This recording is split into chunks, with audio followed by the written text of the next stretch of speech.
The investigation of Monday's rampage at the Washington Navy Yard is now focusing on the gunman, Alexis, and his state of mind. Critics are asking why a man who reported hearing voices could still have access to a military base. Meanwhile, officials now say Alexis did not use an assault rifle in the attack that killed 12 people. A Virginia gun shop refused to sell him one. Bob Orr begins our coverage in Washington. Bob, good morning. Good morning, Nora and Charlie. Well, law enforcement officials have not yet exactly pinned down the motive for Monday's massacre.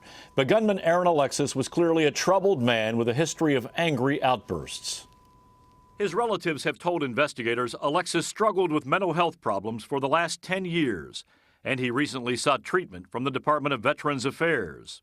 Police records reveal a troubling incident that occurred 6 weeks ago.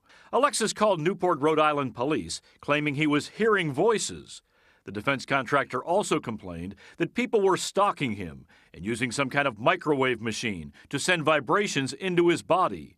But in the incident report, Alexis denied ever having had a mental health concern. Until recently, Alexis had lived with Melinda Downs in her Texas home. She said he was sometimes withdrawn, but never violent. And it's like Dr. Jekyll, Mr. Hyde. Who was this guy?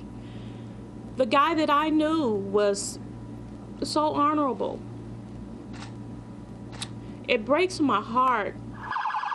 While investigators still don't know what triggered Monday's massacre, they are getting a better picture of how it happened.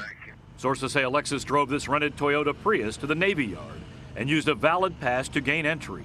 He was carrying a bag, which police believe contained the shotgun used in the attack.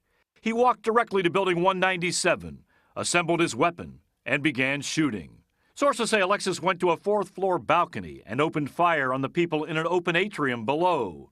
He repeatedly moved up and down stairs, and at one point, Alexis killed a security guard and stole his pistol.